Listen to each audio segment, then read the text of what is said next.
Hey guys, Clint here again, former police officer, talking about a pursuit. I got a pursuit video I'm going to show you in about 10 seconds here. Well, maybe 20. Bad guy, this happens August 3rd.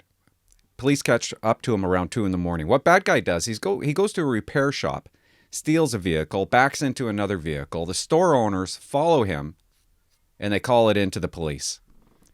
Police find him. They terminate the pursuit at one point because he's coming onto oncoming traffic. They catch up to him around 1:50 in the morning. This is what happens. Watch the video. We're going to come back, break it down. 311, I'm back behind that vehicle from earlier tonight. We're headed northbound on Timberland. And he's running again.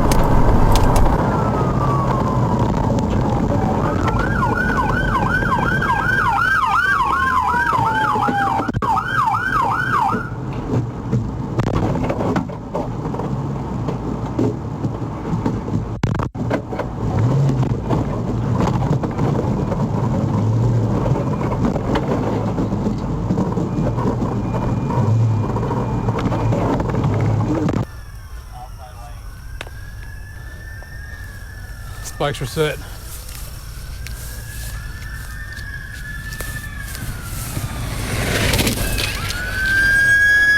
Spikes successful.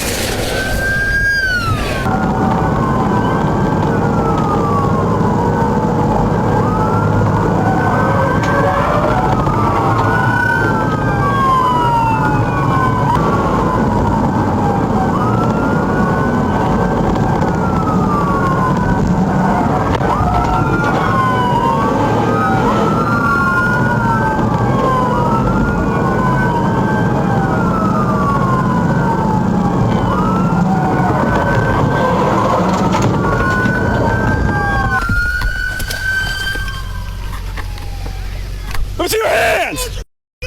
Get your damn hands up! Don't freaking move! No hands. I got you covered.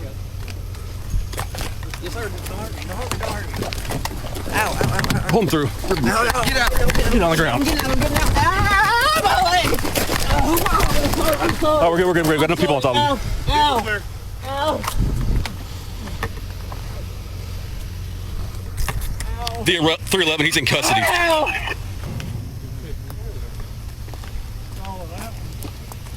You're pretty desperate, man. You endangered a lot of people's lives earlier. And again. Don't you love it? Don't you love hearing a bad guy whimper? Isn't that the best part after they get arrested?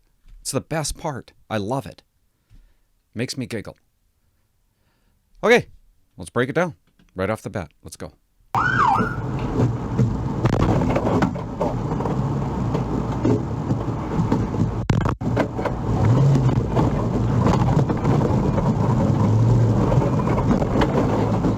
That's why police have push bars, crash bars, whatever kind of bar you want to call it. That's why they have them in the front, right on the front bumper. Just in case you didn't know that. Spikes are set.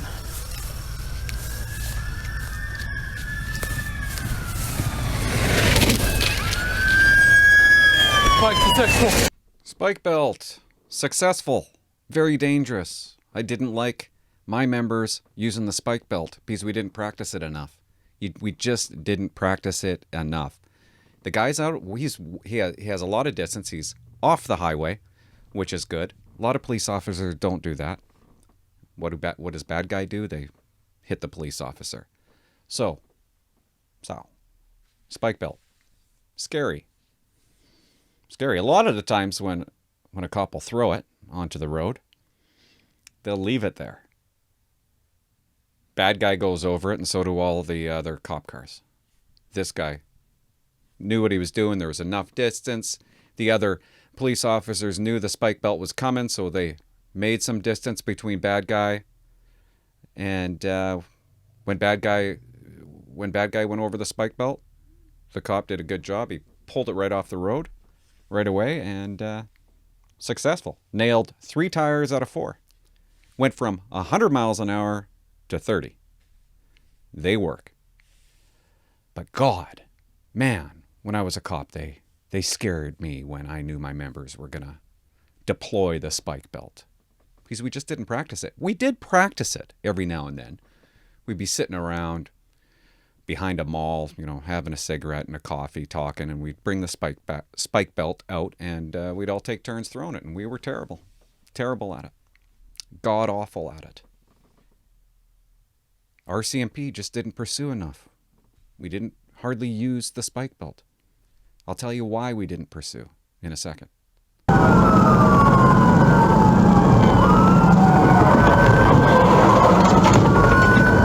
Pit maneuver.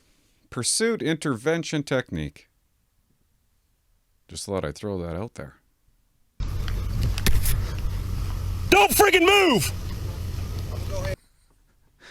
I don't know. Don't freaking move. He must be religious. I'm not. Freaking? Okay, he doesn't want to swear. I don't know why. Maybe because he knows the body camera's on, and he knows that swearing really maybe sometimes isn't that professional. I didn't mind swearing. I didn't mind it when cops swore. I would have preferred don't fucking move. But freaking? I don't know, man. Don't even, just say don't move. Don't use the word freaking. It's like saying, instead of saying shit, you say crap. That's bull crap.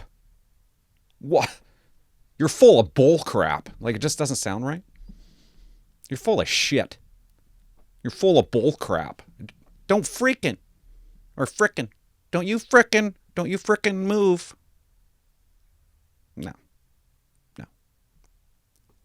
Fucking, please. Pull him through.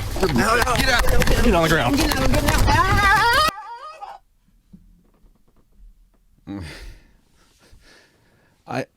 Maybe I'm a sicko, but I like seeing bad guys have a little pain, okay? I don't want them to die, but I like seeing them, after you act like a complete asshole, there's a little bit of pain you feel. And did you hear that squeal? You got to hear this. I love it.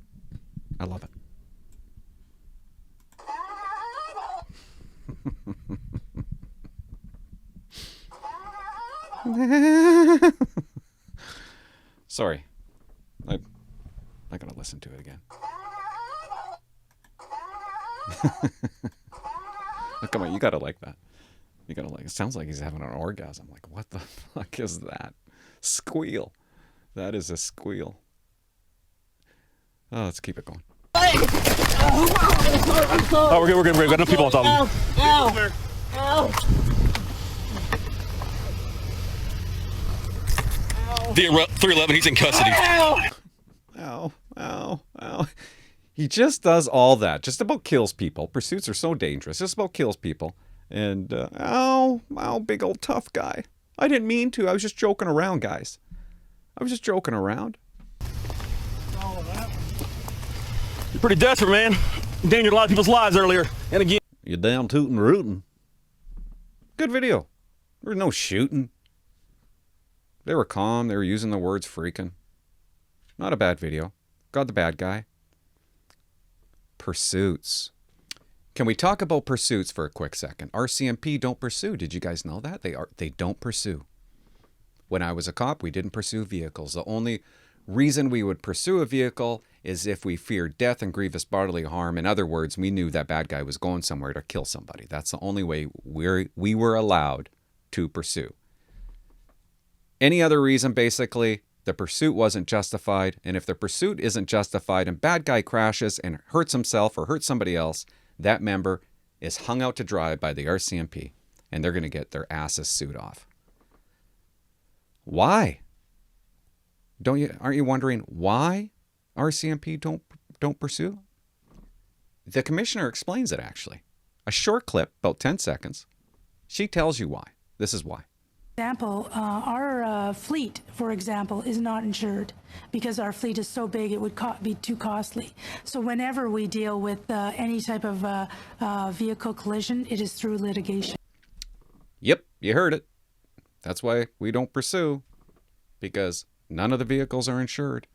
I learned that years ago. I don't know how many years ago. 20 years ago, let's say 20 years ago, over 20 years ago at Depot, when I took training to drive a police vehicle, which is one of the best courses in depot, but it's basically the only training you have as an RCMP member is at depot. Learning how to drive a cop car. And I learned from my instructor right off the bat, they teach you not to pursue. You don't pursue because there's no insurance on the vehicles. RCMP don't insure the vehicles. So if you have no insurance and a member pursues when they're not supposed to and somebody gets hurt, they're not suing the RCMP, they're suing the member. So that's why members don't pursue, because the RCMP won't let you. There's no insurance.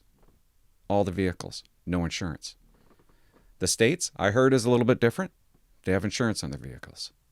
Do you know how hard it was being a boss and having to call off pursuits that members got engaged into? Asking me, I'm in a pursuit, and then I would have to say, terminate that pursuit. That was difficult. Now, it was never ever popular, but I was looking out for the members. Very hard for a member to be behind a vehicle going code 3, lights and sirens, and all of a sudden having to pull over and shutting off your lights and sirens. That's hard. You want to pursue. That's why we became cops, a lot of us. We want to pursue. A lot of the times, you'll be behind a vehicle, you'll light them up, and the vehicle won't stop. Technically, you're in a pursuit. So you'll wait a little bit. This is what a lot of members did. That you'd wait a little bit before you got on the horn with dispatch and said, dispatch, I'm in the vehicle in front of me is not stopping. Because the moment you did that, then you've told everybody on Radio Land that you're in a pursuit. And you could never say, I wasn't in a pursuit. The moment you tell dispatch. So a lot of times you wait a little bit before you got on the radio. Because you knew once you got on the radio and you told dispatch that you're in the pursuit, the watch commander was going to shut it down. Kind of amazing if you think about it. Bad guys can literally go by RCMP members, do this, and drive away as fast as they want. Not allowed to. And you'll be hung out to dry. Through that settlement, which is actually cheaper, much cheaper than carrying insurance, because police officers do high-risk driving, so it's elevated rates, obviously, even though we're trained to do that high-risk driving. No, we're not. Trained to do high-risk driving. No. No, we're not. The only time we're trained to do any kind of driving is at depot, RCMP training. And that's just a little bit. And you're just kind of going through an obstacle course, going fast for a little bit. But there's no...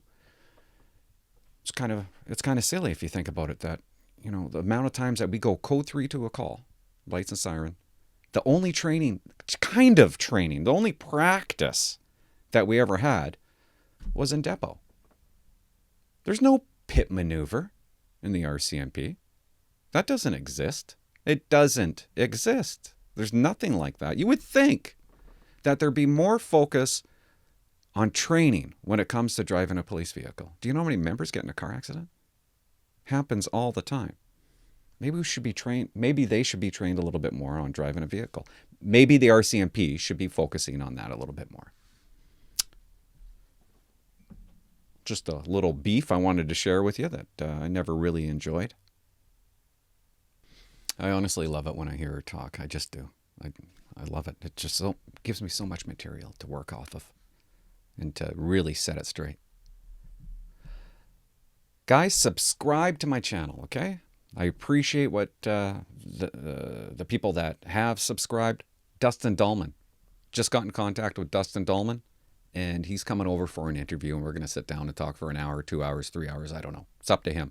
But we're just going to sit down, have a drink, talk about police, talk about RCMP, and it's going to be interesting. I can't wait. It's going to happen sometime this week, maybe tomorrow or the next day. Subscribe so you will know when I post that video. Bye-bye.